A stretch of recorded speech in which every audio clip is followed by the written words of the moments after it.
Imagine a life where solitude isn't loneliness, but freedom. In Buddhism, true contentment isn't found in numbers, but in deep self-awareness. Growing older is not about losing friendships, it's about discovering profound peace within. Stay with me as we explore the Buddhist wisdom that turns solitude into a path of joy. Solitude in old age is not a deficiency, it is an opportunity. Society conditions us to believe that constant companionship is essential for a fulfilling life, but Buddhism teaches otherwise. It suggests that attachment to external validation is the root of suffering. When we cease to rely on others for our happiness, we unlock a level of contentment that is unwavering. The shifting of priorities as we age is natural. In youth, friendships define us. They serve as mirrors, reflecting our identity, reinforcing a sense of belonging. But the self is impermanent, constantly evolving, and clinging to relationships as fixed entities only leads to dissatisfaction. Aging teaches us that not all friendships are meant to last forever. Some connections serve a purpose for a time and then dissolve, not as a failure, but as a natural progression. Buddhism encourages us to embrace impermanence rather than resist it. When we let go of the expectation that relationships must be permanent to be meaningful, we begin to appreciate them for what they are. Beautiful moments in time, rather than possessions we fear losing. Instead of measuring the richness of life by the number of people around us, we start to value the quality of the connection we hold with ourselves. When we understand that relationships are transient, we stop grasping at them out of fear. We no longer hold on to friendships that drain us simply because we believe we should. Instead, we allow the ones that nourish us to remain naturally, without force. The need to constantly engage, to be seen, and to prove ourselves dissipates. In its place, a quiet contentment emerges.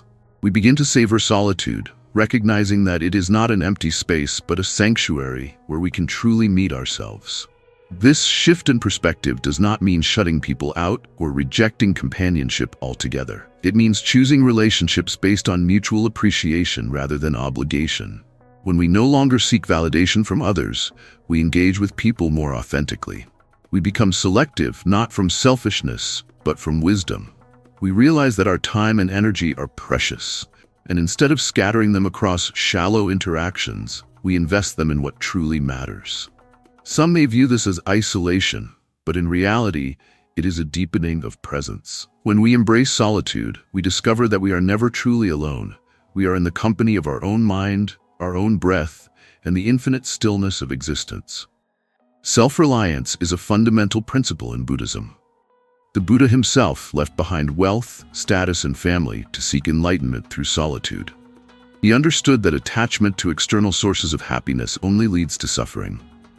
As we age, we realize that much of life has been spent trying to fit into societal expectations, maintaining relationships out of duty rather than desire. But aging grants us the freedom to release these expectations and live on our own terms. Initially, this newfound independence can feel unsettling.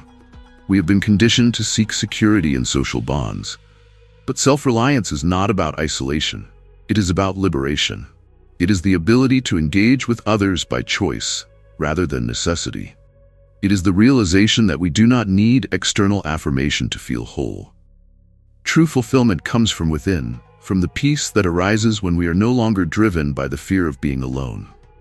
Consider the moments when you have felt most at peace. They were likely not in crowded gatherings, but in the stillness of early morning, the quietude of nature, or the solitude of deep contemplation. These are the moments that reveal our true nature, free from the distractions of social expectations, untouched by the noise of the world. Buddhism teaches that the ability to sit in silence without restlessness is a sign of inner peace. It is in this silence that we learn to listen to ourselves, to hear the wisdom that has always been present beneath the surface distractions of life. This does not mean that we should avoid relationships entirely, but rather that we should cultivate them with mindfulness. The idea that a full social calendar equates to a full life is a fallacy. Many people surround themselves with others, yet feel empty inside. Authentic connection is not about quantity, it is about depth. A single, meaningful conversation holds more value than years of superficial exchanges. Buddhism encourages us to be fully present in our interactions, to engage with sincerity rather than out of habit.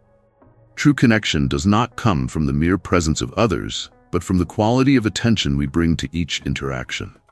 In Zen philosophy, there is a saying, "When drinking tea, drink tea." It means to be fully present in whatever you do. The same principle applies to relationships. When we are with someone, we should truly be with them, not distracted, not seeking validation, but engaged in the moment. This shift in perspective transforms even the simplest interactions into something profound. Aging teaches us that companionship is not about filling a void, but about sharing presence. It allows us to appreciate people without attachment, to give love without expectation. When we let go of the need for relationships to define us, we approach them with greater authenticity. There is no longer a desperate attempt to hold on to connections that have run their course. Instead, we appreciate them for what they were and release them when the time comes. Solitude is not loneliness. It is the deepest form of companionship. In Buddhist tradition, monks retreat into silence not to escape the world but to understand it more deeply. Silence is not emptiness. It is space for clarity, for reflection. When we sit in solitude, we confront ourselves in a way that is impossible in the presence of constant distraction. We process our past, release regrets, and come to terms with the impermanence of life. Too often, people equate being alone with being unwanted. But true loneliness is not the absence of others. It is the absence of connection with oneself. When we learn to befriend ourselves, solitude becomes a gift. It grants us the freedom to exist without performance, without expectation. It is in the stillness that we uncover a deep and abiding peace. Throughout history, some of the greatest insights have come from solitude. The Buddha meditated beneath the Bodhi tree in isolation before attaining enlightenment. Philosophers, poets, and seekers of wisdom have all turned inward to discover truths that cannot be found in the noise of society. There is wisdom in stillness, in stepping back from the world long enough to see it clearly. This does not mean retreating from life, but rather engaging with it in a way that aligns with our inner truth. When we embrace solitude, we stop seeking fulfillment in external distractions. We begin to cultivate inner richness through reflection, creativity, and deep contemplation. In solitude, we have the space to pursue what truly nourishes our souls. Whether that is writing, painting, meditating, or simply existing without distraction. This shift is not about deprivation, but about presence. It is about learning to be with ourselves without seeking escape. It is about recognizing that happiness was never something outside of us, but something we overlooked in our search for external validation. Buddhism reminds us that suffering arises from craving. When we crave companionship out of fear, we place our happiness in the hands of others. But when we let go of these attachments, we discover a peace that is unwavering. The world no longer dictates our sense of self-worth. We are whole as we are, without needing the world to affirm it. This is the gift of solitude, the realization that we are enough. We do not need more friends, more validation, or more distractions to feel complete. True contentment comes from within, from the quiet knowledge that we are at peace with ourselves. The transition from fearing solitude to embracing it is transformative. It changes the way we engage with life. Relationships become lighter, freer, unburdened by neediness. We no longer grasp at people out of fear, but connect with them out of genuine appreciation. We engage in friendships not because we need to, but because we choose to. And then a profound realization emerges. We were never truly alone to begin with. The trees, the wind, the sun, everything around us is alive, interconnected, breathing with us. Solitude is not separation. It is unity. It is an immersion in the vast, boundless nature of existence. We stop fearing the silence and start listening to it. We stop seeking distractions and start embracing presence. We stop chasing after connection and realize that connection is everywhere. In solitude, we do not lose ourselves. We finally find ourselves.